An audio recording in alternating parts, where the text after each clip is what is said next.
Thank you. Welcome again to the show. Really happy you could all be here. It really means a lot to me. It means a lot to both of us, I'm sure. Maybe not. Maybe it really doesn't mean anything. I don't know. But in any case, thank you for coming. It's really nice to have you all sitting down there. I'm standing up here, and you're looking at me. I like to be looked at, so thank you. You're doing exactly what I want you to do. I really want to thank you for this opportunity for me to, reveal myself, expose myself, strip naked, so to speak. Take it off, take it all off, and really show you everything I can be. Which it's not much, I know. I've never really been a likable person. In fact, I'm kind of an unlikable person. So if you're disappointed, I understand. And maybe you're a likable person. So maybe in some way you feel like you're superior to me. But you know what? I really don't care what you think. So, but anyway, are we all ready? Oh, sorry. Are we all ready to enjoy the show? Maybe you went out and had something to eat in the neighborhood. A little novel cuisine before the show. About down here, maybe a little wilted radicchio salad with honey mustard vinaigrette, some black pepper on that. We have a very nice Chardonnay. We have a very nice Chardonnay. Would you like to hear today's specials? No, maybe not. What about up in the back? Maybe something ethnic. Something a little third world, some couscous, maybe some tandoori. Yeah, there's nothing like a nice, hot, ethnic dish to get you ready to see that semi-meaningful show. Nothing like a nice, hot plate of food from a place where they can't even afford the very thing you're stuffing your face with. And down here, a couple bottles of Chardonnay. Up in the back, a few hits of acid. I don't care what you do in your free time. It's just, you come in here, and you're just so comfortable, and you're such nice people, and you're so likable, and so easy to get along with. You come in here, and you've all got this attitude. Now, I know the attitude. You sit there, and you judge me. You sit there, and you judge me. Don't act like I can't see you. I can see all of you. What did you bring me to this for? There are no nails up there. He's not going to pound anything. I heard what happened last night. They say all he does is come up there and play assholes. I've got enough assholes in my life. I don't need another one. Well, you know what? Who needs all of you? Okay, you're just sitting there taking up seats. You're not making any kind of an effort. You don't think I'm so great? Well, I don't think any of you are so great either. So there. Now we're even. You come in here, and you want me to entertain you, jump around like some kind of puppet on a string. Well, you know what? In case none of you know what you came to see, this is what I do. Okay, this is my life up here. This is my work. This isn't Ace Ventura, Pet Armenian. You know what? Fine. Fuck it. If you don't like it, that's fine with me. Fine with fucking me.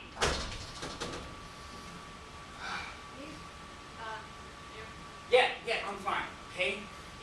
Fine. Everything's fine. Yes, it's fine. Okay? I'm not angry. No, he's angry. He's got this angry socialness. He's on the cutting edge of the black hole of the American side. You know what? Fuck that shit. Okay? I'm not angry. I'm happy. Because I know unhappy and angry and pessimistic is a really big turnoff. You didn't come here tonight to hear a lot of pessimistic and negative stuff. You came here tonight to be entertained, be uplifted. Build an appetite for that decaf cappuccino after the show. And I want you to like me. I want to build a loving, warm relationship with this audience. I don't want a dysfunctional relationship to this audience. I want to bond with this audience.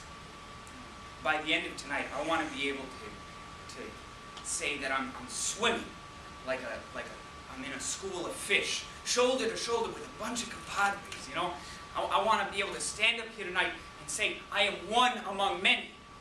I don't want to rock the boat. I want to help grow. That's what I really. And I know that's what all of you want too. You know?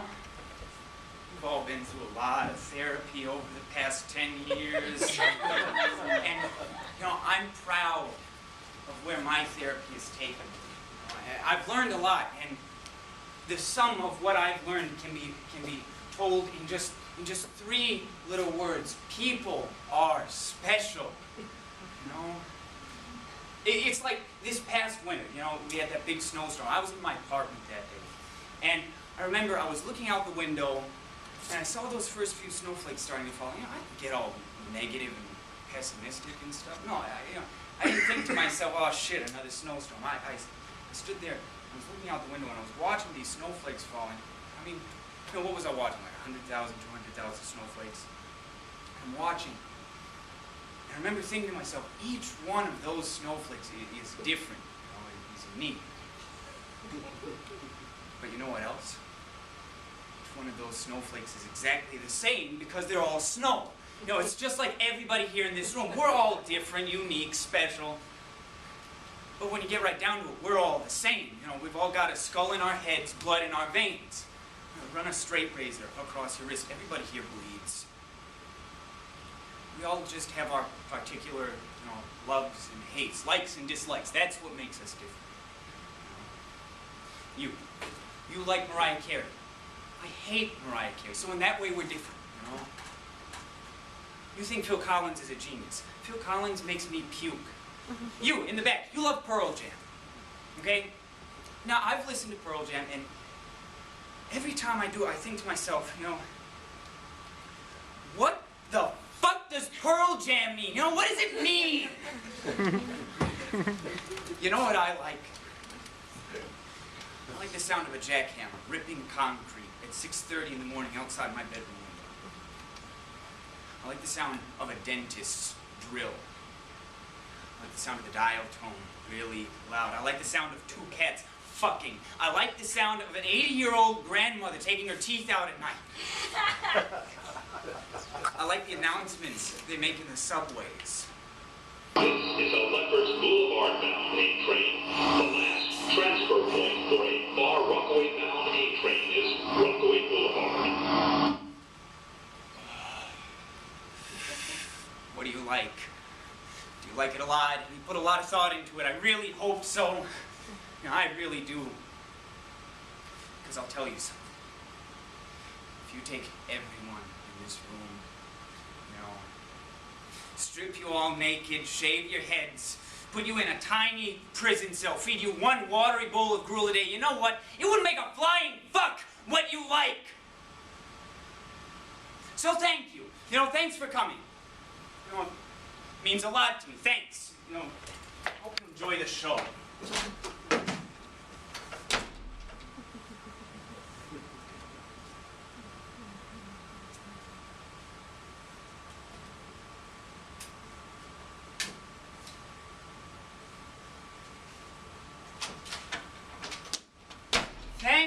Thank you all. I am so happy to see so many happy, smiling faces in this audience here tonight. You know, I am turned on by the potential for change I feel in this room. I can feel it coming up out of the audience, into my legs, into my body, into my head. I am exploding with the power for change I feel in this room. You know, I go all over this great country of ours, talking to audiences just like you about change, about the human potential. And everywhere I go, people ask me the same question. They ask, Phil, what is the secret of happiness? What is the secret of joy, of ecstasy? And everywhere I go, I tell people the same story. I tell them the story about a little boy who went into a candy store, and all he had was a nickel. He goes into this candy store, and he picks out the candy bar he wants more than any other. Takes that candy bar, goes to the man behind the counter, and says, Sir, here's the candy bar I want, and here is my nickel. The man looks down at the little boy, and looks down at the nickel. He says, Son, that is a 10-cent candy bar. I'm sorry, I can't sell it to you. Well, this terribly disappointed the boy. And so he thought, and he came up with an idea. So he says to the man, how about we compromise? I'll give you my nickel. We cut the candy bar in two. I'll take half and you keep half for yourself. How about that? And well, at this, the man behind the counter said, son, that is a 10-cent candy bar. You get your skinny ass out of my store. Find yourself another nickel. I'll sell it to you. And with that, he turned his back on the little boy. Now, needless to say, the boy felt terribly rejected, cut off, and abandoned. He looked up at the man's broad back, and looked at the nickel in his hand, and he looked at the candy bar. And he reached out and he touched the candy bar. And he reached out and he held the candy bar. And then he ran out of the store with the candy bar. And as he was running down the road, he was thinking to himself, in one hand, I got my nickel, and in the other, a whole candy bar. And he was suddenly filled with this tremendous feeling of joy and happiness and ecstasy. Now, let me ask you all something. When was the last time you felt that good? I bet you can't even remember. Let me tell you something else. I feel that good every day. I feel that good every day because I'm in touch with something deep inside of me. And tonight, I'm going to show all of you how to get in touch with that same thing deep inside of all of you. You see, a few years ago, I was, like many of you here in the audience tonight, severely depressed. I was virtually suicidal. I had to do some serious soul searching. So I'm searching around in my soul. And I hear a little voice behind me saying, hi, Phil, remember me? I turn around. It was in my soul, of course. And there, on the floor of my soul, was a little, tiny baby. I found my inner baby within. You see, I have a baby inside of me. And this baby needs to be picked up. It needs to be caught. It needs things to go its way once in a while. This baby needs to cry. It needs to piss on people. It needs to throw up on people. That's my inner baby within. The miracle is we all have a little baby inside of us. I don't care how old or ugly, perverse or disturbed you are. Every single one of you was at one point a happy little, adorable, happy little baby. That baby is inside of you right now. That baby is talking with you, but you're not listening. So let's take a moment and listen to our baby. Let's take a moment, listen to my baby. What's my baby saying? Mommy, did you hear that? Daddy, Barney. My baby wants to get out and watch some TV. Now, here's what I want everyone to do. I want you all to reach down and pick up your inner baby. Go ahead, don't be afraid. Reach down, pick up your baby, and set your baby on your lap. And I want you to think about little babies. You've seen a happy baby playing. They don't worry about tomorrow. They don't worry about yesterday. They don't worry about hurting other people's feelings or being responsible on the job or driving too fast or smoking too much. They don't worry about breaking the law. Babies are in the now. Babies are rude. They are cruel. They are selfish. And they are happy. Now, what do we do with these perfectly happy little human beings? Well, we take them. We make them into adults. Now, don't we? We build a wall around our inner babies, made up of fear and anxiety, and negativity and responsibility and hatred. Brick by brick, we build this wall made up of jealousy, anger, and ambition. Shame, lots of shame. Let's get that shame up there. Okay. Brick by brick, around and round, we build this wall and trap our inner babies inside. Like a miniature Marcel Marceau. I'm telling you all today to let your babies go. Come on, let your babies go. Get rid of all that negativity. Stop worrying about tomorrow. Stop worrying about yesterday. Stop worrying about what other people think of you. What people think of you is none of your damn business. Stop worrying about the world. Sure, there are plenty of people in this world who are absolutely miserable. Getting all negative and pissy about it ain't gonna do that much good now, is it? Sure, the world is a complicated place. Trying to understand it ain't gonna make it any less complicated. Let me explain to you something. This world has been around for 20 million years without your help. And it's going to keep on going with or without you. So stop worrying about the whales and the elephants. They don't need you. Your baby needs you. Here's what you're going to do. After today, you're going to get up in the morning. Every morning, you're going to get up, go to your mirror. You're going to look in the mirror and you're going to say to yourself, what about me? When's it going to be my turn? What about my baby? You're late for work. You're 15 minutes late. You get in, the boss is pissed off. Too bad, fuck you, my baby needed to sleep. Driving around for half an hour looking for a place to park. The only place you can find is a handicapped spot. You park there. Your inner baby is handicapped. You forgot to send your mom a Mother's Day card. You call on the phone. Sorry, Ma, I forgot. I was too busy being the mother you never were. Whoa! It's midnight. You're watching Letterman on TV. You're halfway through that pint of Haagen-Dazs ice cream. You finish it up. Your baby needs that nurturing. Have another one. Chase it with a couple of Slim Jims. Your baby needs your love. Okay? You're going to take care of your baby. And this isn't going to be a part-time thing.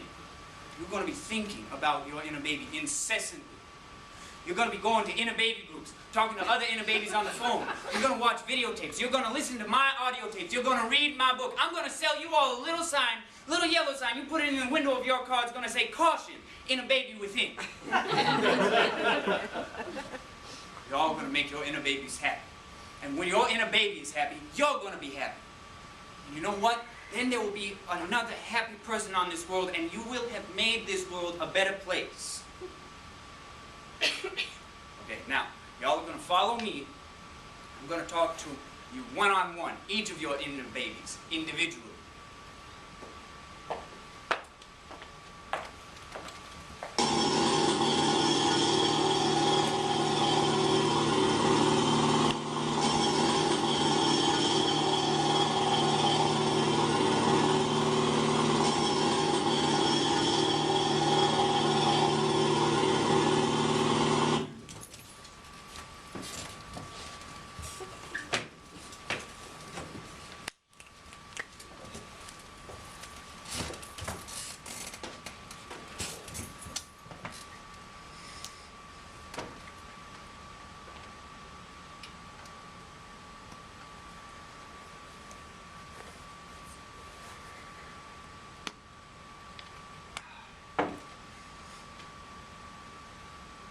You know what they say.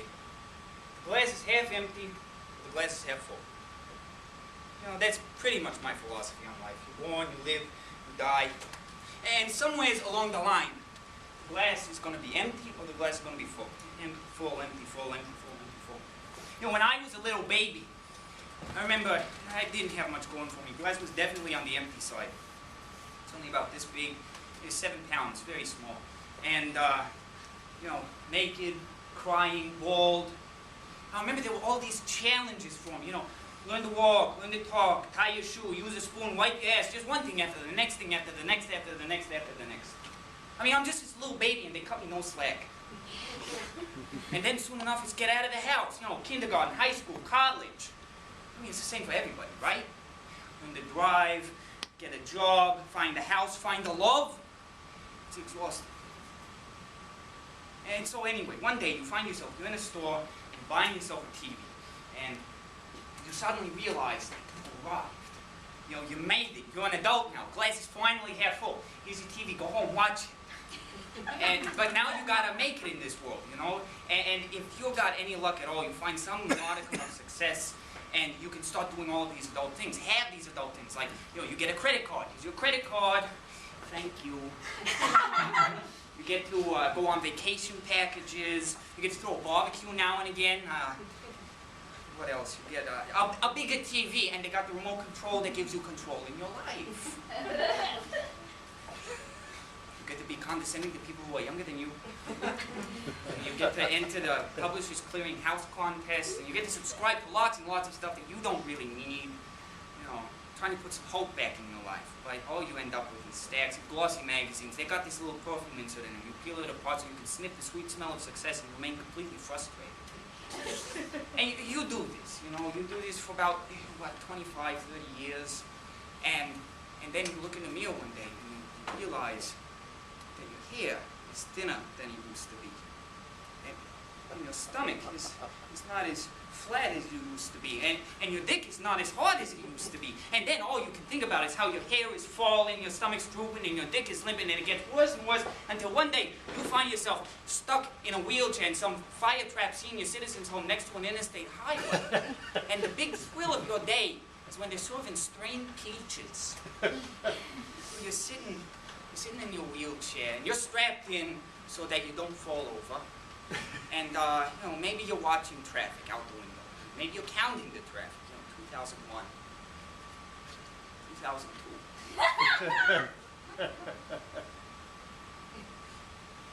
2003. And then the attendant brings you lunch, which you don't really like, but you like the straight peaches. And there's this moment where that fragment of peach runs down over your whole cracked tongue. Everything's good again. The glass is half full once more. And then you start coughing and gagging because you don't have any teeth and you're not that good at swallowing anymore, and the attendant's yelling in your one good ear, come on, you can do better than that. That's no attitude to take. As you think to yourself, if you're capable of thinking anything at all, where's Dr. Kevorkian working? I want Dr. Kevorkian! But that's all kind of in the future for me. I'm pretty happy. Things are good. It can be a beautiful day like today, and the sun is shining, and the sky is blue, and the birds are singing, and I'm holding my 4-year-old's hand. And it can be this beautiful, perfect day, but, in a way it isn't.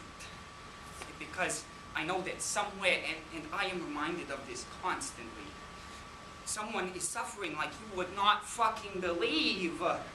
Somewhere in Africa, there is a vast sea of human beings slowly starving to death. There's a vast sea of human skeletons dying. They're under the same blue sky, the same sun. They're holding that kid's hand too. Now what can they be thinking as they look down at the kid with the bulging belly and the ribby rib cage and the big brown eyes full of death flies? What can they possibly be thinking? Oh, the glass is half empty or the glass is half full. Yeah, right. Starving Africans, starving Africans, starving Africans, starving Africans, starving Africans. They spoil everything. Now wait a second. Just wait a second. Now, I want to help them. I want to help them, and I try. I send them money, but I can't fix them. I don't even know where they are. Does anybody know where they are? No, you don't know where they are. I know where they are. I know where they are. They're on my TV set every night, 6:30 p.m., Channel 2. It's all very confusing, depressing.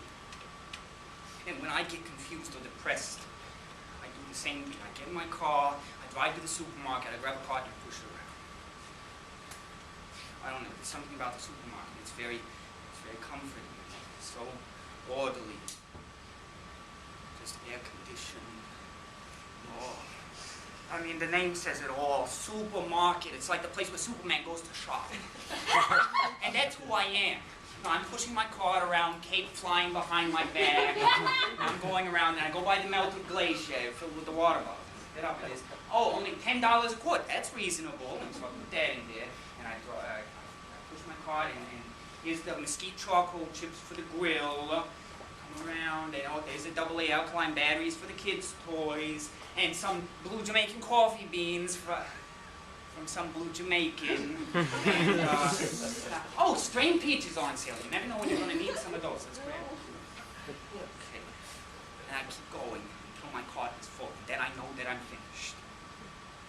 And I push my cart to the checkout counter, and I am reaffirmed in my right to exist in this environment because, this stuff costs a lot of money, and I have the cash.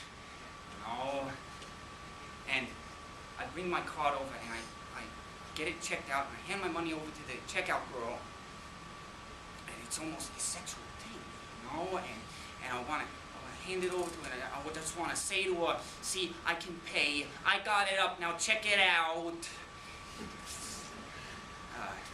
And so I take my grocery bags, and I bring them out to my car, put them in newly waxed, detailed, middle of the parking lot.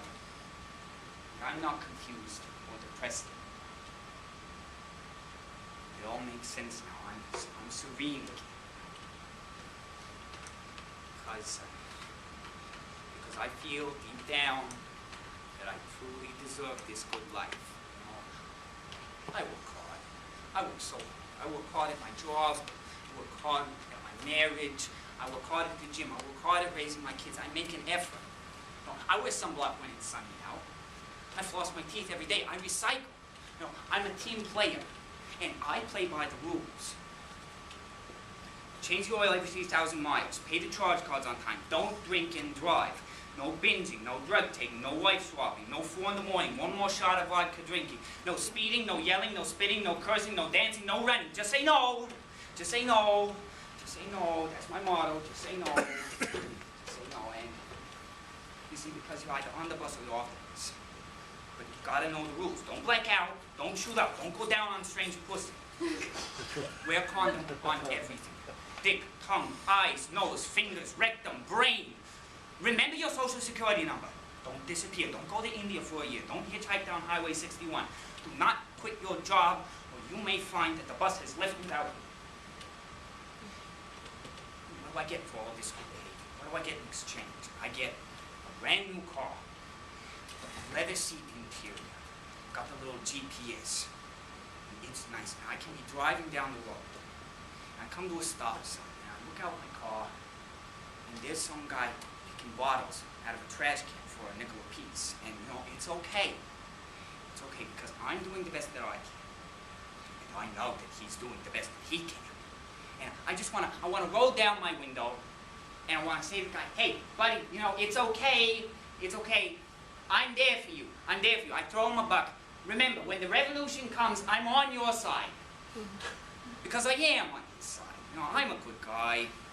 I give money to every charity I can. I wear my red ribbon. I lick stamps for the benefit committee. I've got the t-shirts, the tote bags, and the coffee mugs to prove my commitment. You know? And because I care, because I am concerned, my glass is not just half full. It is overflowing. Because I love. Because there is love in my life. I love my wife and kids. I love all of you here tonight. I love every person in the world, every person in Africa or Asia or South America. I wish they were all here right now so I could hug them. You know? I read the morning paper every day. I watch the evening news every night. Lots of painful stories on that news. Lots of painful stories. And you know, I am there for their pain. I want to say, show me your pain. I am there for you. My glass is half full. Because this glass is the glass of life. And it is full of love.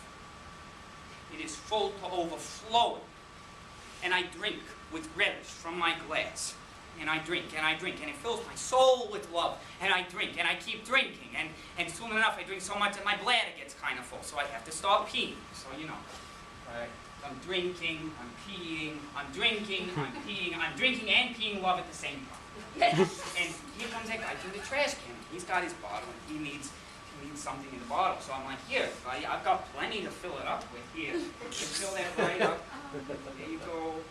There you go. Okay, there you go. That's for you. And now here comes some guy from Zaire with a little tin can, and this guy starts peeing in the Zaire guy's can. And here comes somebody from Haiti in the slums of Rio. And so we're just going to have a big drinking and peeing party. We're drinking and we're peeing, and everybody's giving love to everybody else, and that's the way the world was round. Look, you got to understand. In 100 years from now, I'm just going to be some bones in a box. So what I've done in this puny little life of mine, it won't have made much difference. But when I was here, I cared, and I loved. And I was concerned. And that's what's important. No. I am concerned. Therefore, I am.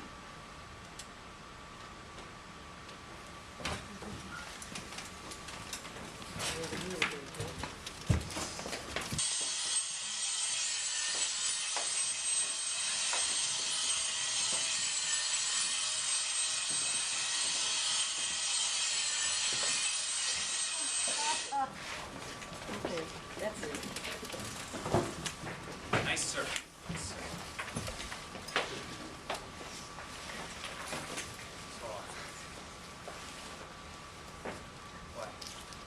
it's my turn. I just wanted to say that I really agree with what Tim here was just saying about feeling shame for his penis. You know, I feel like a lot of my masculinity issues are very shame-based. And you know, there will be times that I'm in the shower in the morning and I'm washing, and I'll look down, and I'll look at my penis, and it will remind me of what a terrible person I've been.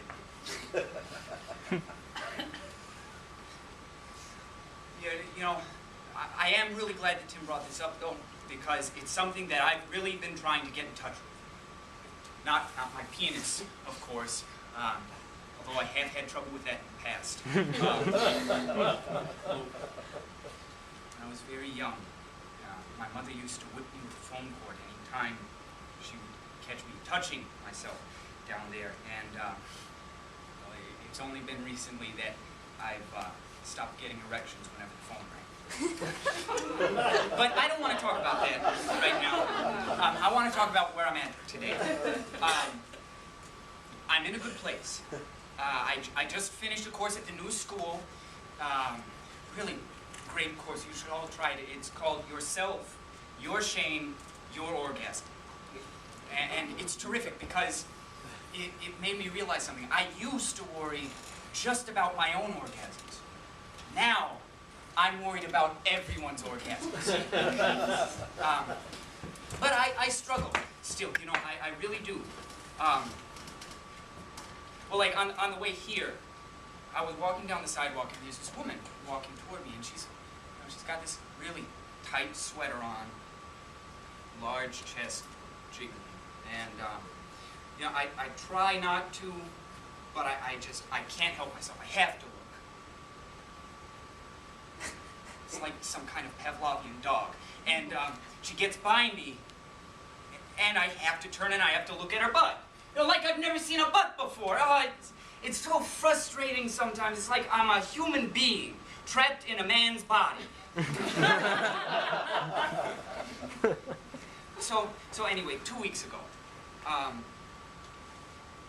my friend invites me out to the Adler across the river to see this friend of his playing a concert. She's a pianist, okay?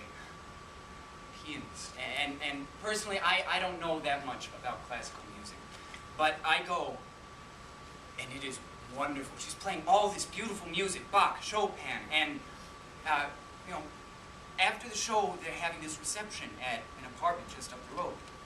And, okay, I'll go. And I do. And I'm just hanging out. You know, I don't want to cause any trouble. I don't want to get involved. I'm just hanging out, milling. And my friend, he brings this woman over to me to introduce me to her. And mind you, she's just played this wonderful concert. And she's got these beautiful brown eyes, this beautiful smile. She smells great, gorgeous evening gown. And I remember I was shaking her hand, and I was thinking to myself, oh my God, I would love to have sex with this woman! So inappropriate! Like, where does shit like that come from, you know? I was ashamed. I was ashamed of my shame. I stopped. I ran into the bathroom of this apartment. People are pounding on the door. I'm crying. I'm trying to cry. You know. So I'm talking to my therapist about this. And she said that it would be a good idea if I were to write a letter to one of these women that I fantasize about while I masturbate. And I did, and she read it. She said it was good. And she said I should read it to my group. So, that's the letter.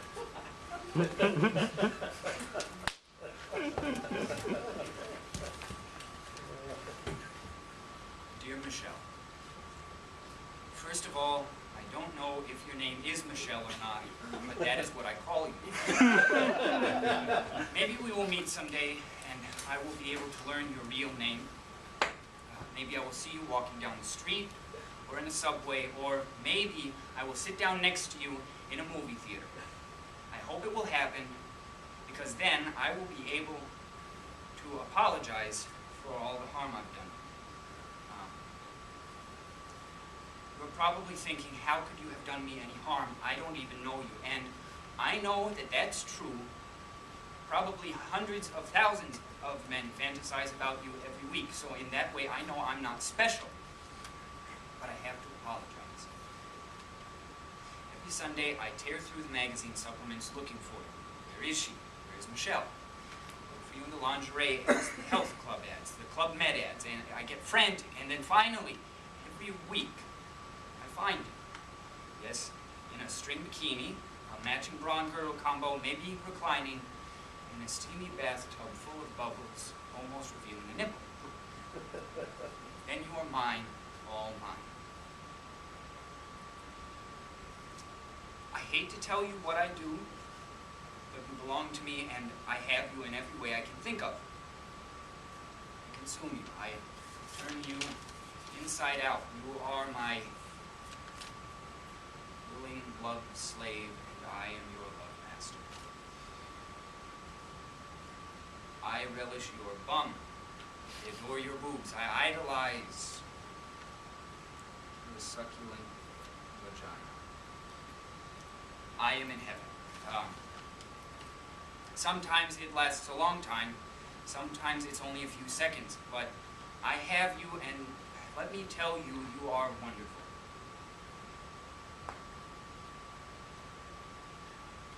And then, as always, I debase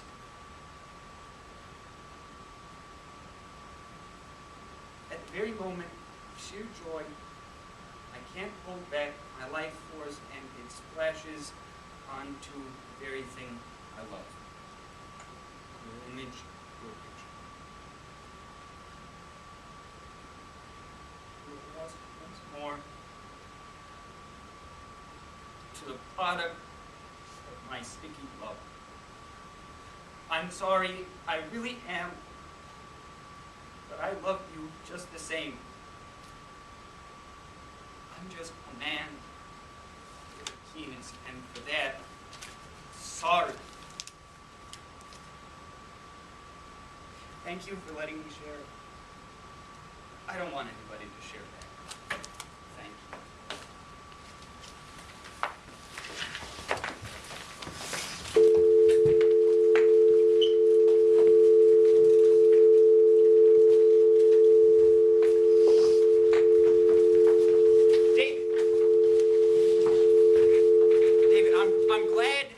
You came to see me on such short notice. Go ahead, have a seat, David. We got the results back from the lab, and there are a lot of positives here, a lot of positive indicators. I'll let you take the results back so that you can look at them in your spare time, but David, I'd like to start you on a prescription. I'm not sure if it will help anything, but it couldn't hurt. So we'll give it a shot. So you'll take this prescription down to your pharmacy, and they should fill it right away. Before that, I really would love to go over the side effects with you. So in case any of them come up, you don't get worried. So first off, if you drink any milk, in your coffee in the morning, or with your cereal, any baked goods that happen to have milk in them, you're going to want to stop doing that. You're not going to want to eat eggs either. You see, there's an amino acid present in the milk and the eggs that can react negatively with the proteins present in the medication and can cause convulsions and seizures, and we want you feeling better, not worse. So no milk or egg. I'll write that down for you. No milk and no eggs. Good. You may notice in 2 to 3 days after you're on this medication some blurring of vision. This is absolutely normal. It just means that the medication is working. What you may find alarming is that you're going to notice slight diminishment in your sex drive. Well, to a great extent. To a great extent. I would be surprised if after 2 weeks you had any sex drive whatsoever. Some dizzy spells are common in the morning time. Just give it a few minutes. It should go away pretty early. What you may find a bit more alarming than that is when you're in the shower in the morning, you're going to be noticing some hair.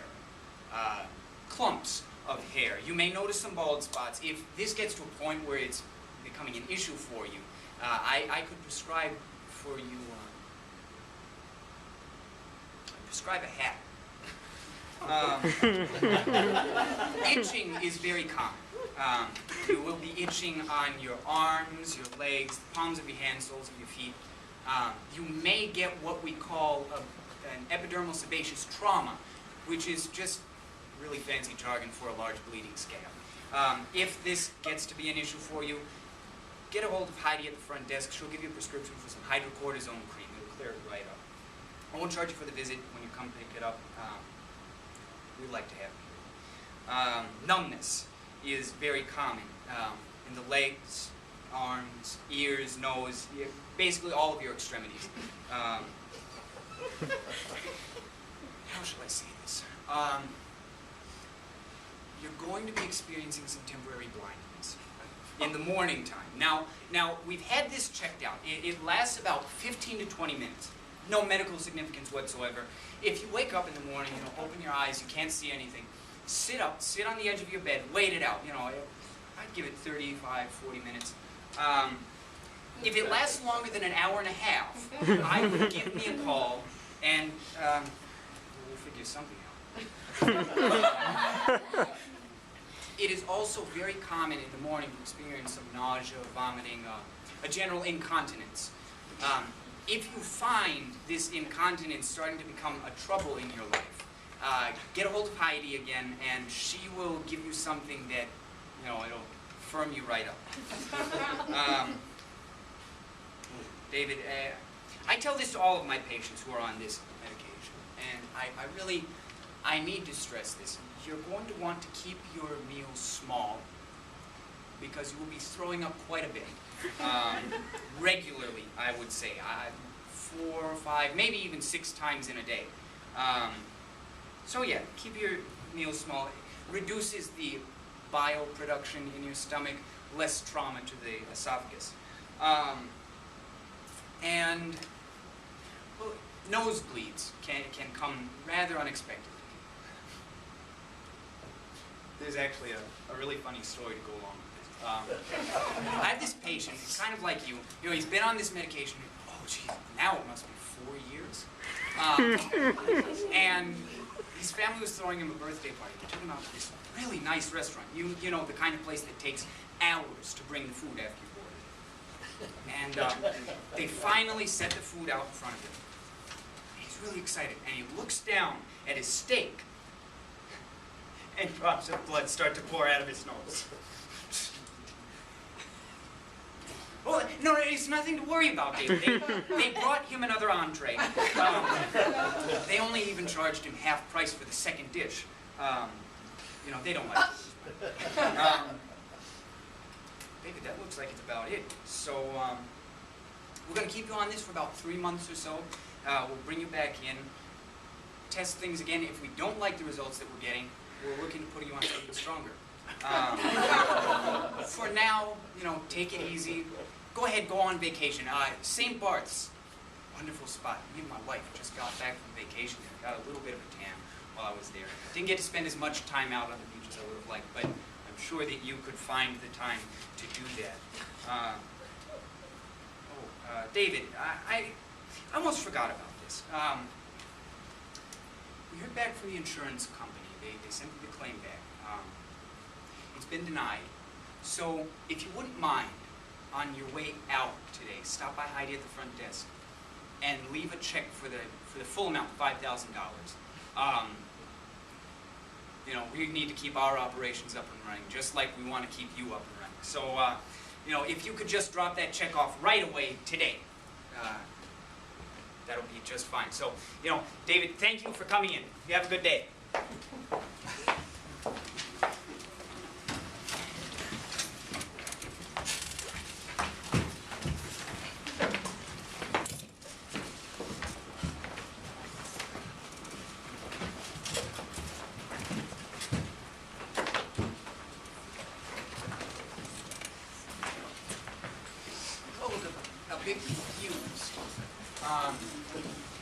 You know, there's a path out of this confusion.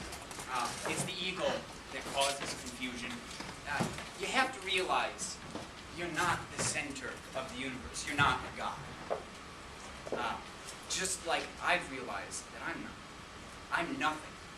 No, I am an ant on a leaf, on a vine, in the middle of the Amazon jungle. I am just shit on God's shoe. But it's okay, because I'm part of a bigger plan. Just like all of you. You know, I used to get frustrated. I'd watch TV and I'd see all of these rich, famous people, and they're so happy and things are going so well for them, and I think to myself, why can't I have that? But then one day I started to notice how beautiful these people are, and they have these beautiful smiles, and they do all of these good things. And you know, no wonder that they have things going so well for them. They really deserve it.